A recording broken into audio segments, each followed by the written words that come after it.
Welcome to KRR kitchen. இன்றைக்கி நம்ம கிச்சனில் என்ன ரெசிபி பார்க்க போகிறோன்னா, நல்ல ஒரு சுவையான வண்டிக்கடை சுண்டல் மசாலா எப்படி செய்கிறது தான் பார்க்க போகிறோம்.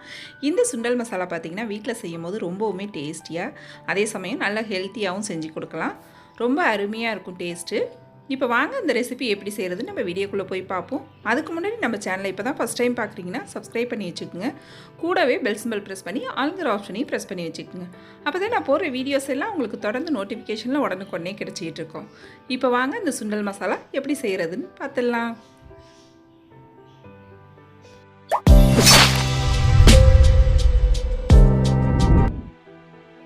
இப்போ ஒரு டம்ளர் பச்சை பட்டாணி எடுத்து நல்லா ஒரு 6 மணி நேரமாக ஊற வச்சு வச்சுருக்கேன். இந்த பட்டாணி சுண்டல் செய்கிறதுக்கு பட்டாணி நல்லா ஊற வச்சு எடுத்துக்கணும். அப்போ தான் நமக்கு நல்லா சாஃப்டாக வெந்து கிடைக்கும்.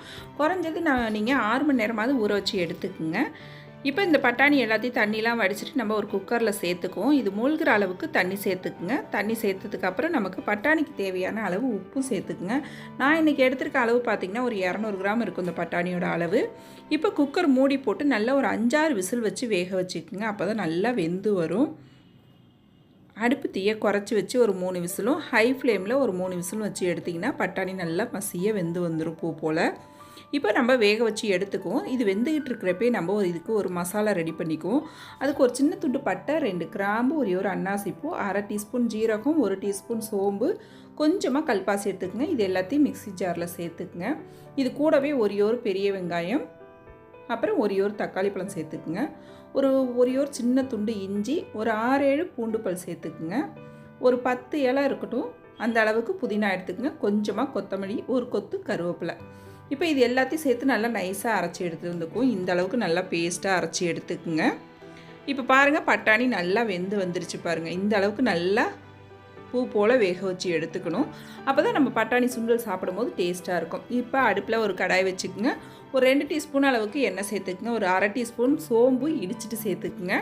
ஒரு பாதி அளவு பெரிய வெங்காயத்தை நறுக்கிட்டு சேர்த்து வதக்கிக்குங்க.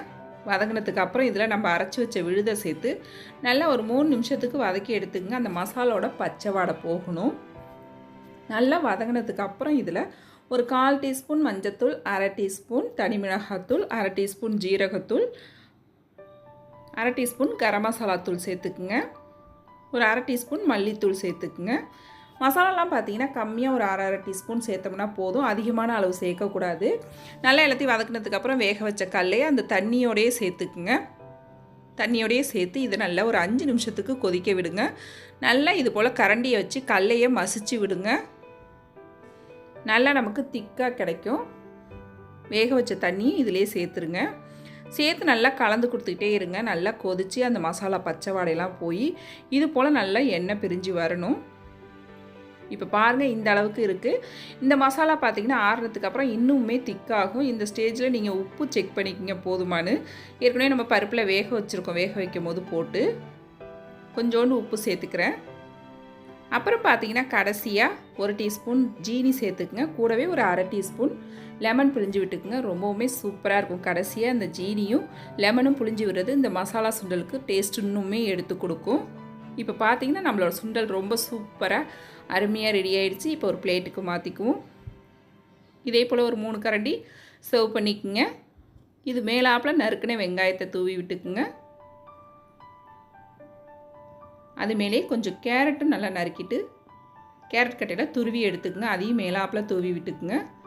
நறுக்குன கொத்தமல்லி இது கூடவே சேர்த்துக்குங்க. அப்புறம் பார்த்திங்கன்னா கார்ன் பொரிச்சு வச்சுருக்கேன். இதையும் இது கூடவே சேர்த்துக்கும். இது இருந்தால் சேர்த்துக்குங்க, அப்படி இல்லைன்னா தேவையில்லை. ஆனால் சேர்த்து சாப்பிடும்போது டேஸ்ட்டு ரொம்பவே அருமையாக இருக்கும். நீங்களும் இந்த மசாலா சுண்டலை நான் இன்றைக்கி சொன்னது போல் செஞ்சு பாருங்கள். செஞ்சு பார்த்துட்டு எப்படி இருக்குன்னு எனக்கு கமெண்ட் பண்ணுங்கள். என்னோட இந்த ரெசிபி பிடிச்சிருந்துன்னா லைக் பண்ணுங்கள், ஷேர் பண்ணுங்கள். மறக்காமல் நம்ம கேஆர்ஆர் கிச்சனை சப்ஸ்கிரைப் பண்ணி வச்சுக்கோங்க. நாளைக்கு வேறு ஒரு ரெசிபியோடு சந்திப்போம். தேங்க்ஸ் ஃபார் வாட்சிங்.